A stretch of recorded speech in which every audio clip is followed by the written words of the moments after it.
गाली देता है, बहुत कहता है, मारने के लिए दे लेता है। सेठ क्या साफ कर दो, नहीं तो पैसे दे दो, बच्चे मेरे भूखे पड़े हैं। तो उसको मारने के लिए लिया था वहाँ पे मारने के लिए।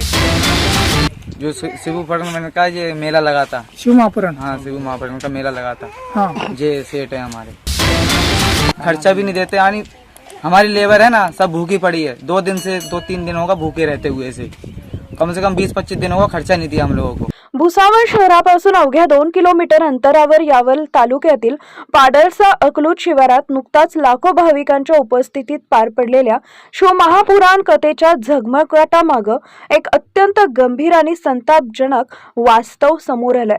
पाडळसे येथील रतन भोई यांच्यासह भोई कुटुंबियांनी सिहोर येथील प्रसिद्ध कथावाचक पंडित प्रदीप मिश्रा यांच्या कथेचं भव्य आयोजन केले होते।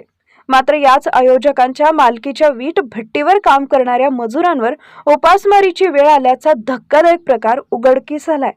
कामगारांनी दिलेल्या माहितीनुसार उत्तर भारतातून रोजगारासाठी आणलेल्या सुमारे 20 ते 25 मजूर कुटुंबांना गेल्या महिन्याभरापासून हक्काची मजुरी देण्यात आलेली नाहीये।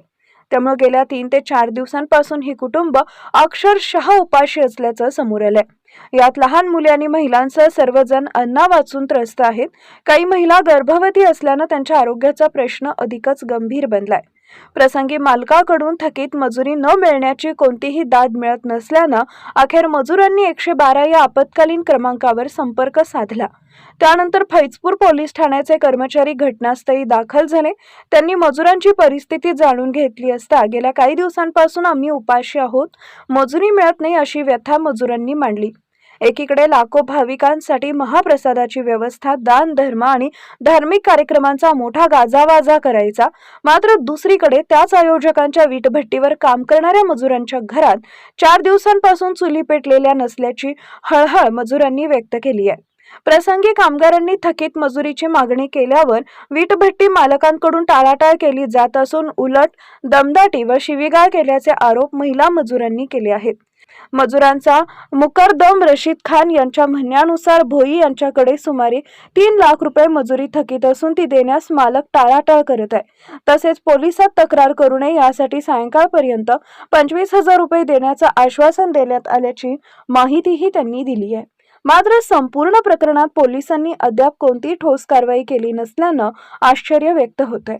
मजुरांना मजुरी न देणे, त्यांना उपासमारीला ठेवणे व दबाव टाकणं हे वेठबिगारी कायद्याअंतर्गत गंभीर गुन्हा असून यामुळे श्रम विभाग, पोलीस प्रशासन, राज्य महिला आयोग आणि मानवाधिकार आयोग यांनी तात्काळ हस्तक्षेप करून पीडितांना न्याय द्यावा अशी मागणी जोर धरतीये। धार्मिक कार्यक्रमांच्या आडून मजुरांचं शोषण होत असल्याचा हा प्रकार समोर आल्यानं परिसरात तीव्र संताप व्यक्त केला जात आहे। संबंधित वीटभट्टी मालकांवर कठोर कारवाई करून मजुरांना तातडीनं थकीत मजुरी मिळवून द्यावी अशी मागणी आता सर्व स्तरातून होत आहे। Bureau report, Mahanews 19 Bhusawal. परेशानी है, सेठ हमें पैसा नहीं देता है, बच्चे हमारे भूखे प्यासे फिरते रहते हैं, बच्चे ऐसे ही मांग मांग के खिलाते हैं बच्चों को, जिस सेठ देता नहीं है, बीमार रहते हैं बच्चे हमारे, कुछ नहीं देते हैं जिस सेठ। सेठ का नाम क्या है? रतन कुमार। रतन कुमार, ओके। और कितनी लेडीज है आपको? यहाँ पर इतनी सारी लेडीज है, कोई दुपट्टा भी है, कोई वैसी मेरी डिलीवरी सर तो भी सेठ ने कुछ नहीं दिया। यहाँ पर भूखे प्यासे पड़े रहे। कोई पुलिस कंप्लेंट वगैरह की है क्या? कुछ गई थी पुलिस, आज आई थी पुलिस। हाँ। फिर वो पुलिस से बोल दिया ऐसे ही, क्या देखो शाम को साफ कर देंगे। फिर वो सेठिया बात दिया, धमकी देता है। कितने दिन से पैसे नहीं मिले आपको?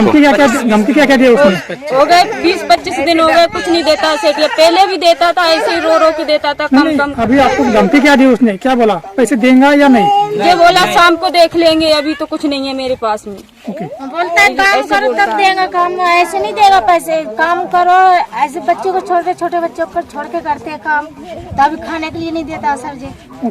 अब बीमार पड़ जाए तभी नहीं देता। छोटे छोटे बच्चे लेके परदेश में पड़े हैं, तब भी जाएंगे तो क्या खिलाएंगे, क्या खाएंगे? इतनी दूर से मजदूरी के लिए आते हैं यहाँ पर। घर पे ये कितने महीने से काम बंद है इधर? सब बंद करवा काम भी बंद करवा दिया। बोलता है काम करो, और काम भी नहीं देता है यहाँ पर। गाली देता है, बहुत कहता है, मारने के लिए दे लेता है। लेडीज को भी गाली देता है? हाँ, देता है, लेडीज को भी गाली देता है। अभी मारपीट की है कभी आपसे? नहीं शाम को मेरा घर वाला गया था पैसे देने के लिए, क्या सेठ क्या साफ कर दो, नहीं तो पैसे दे दो, बच्चे मेरे भूखे पड़े हैं। तो उसको मारने के लिए घेर लिया था वहाँ पे, मारने के लिए घेर लिया था। कभी कभार तो पानी भी नहीं देता पीने वाला, तो कहता है जी गंदा पानी पियो, वो कपड़े भी धोते हैं उसी से, कहता है जी पानी पियो, वो उसमें आता पानी भी नहीं देता। पानी आता गंदा।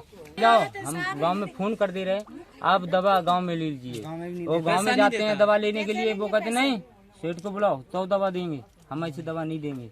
ओके। तो बताओ हम कहाँ जाएंगे।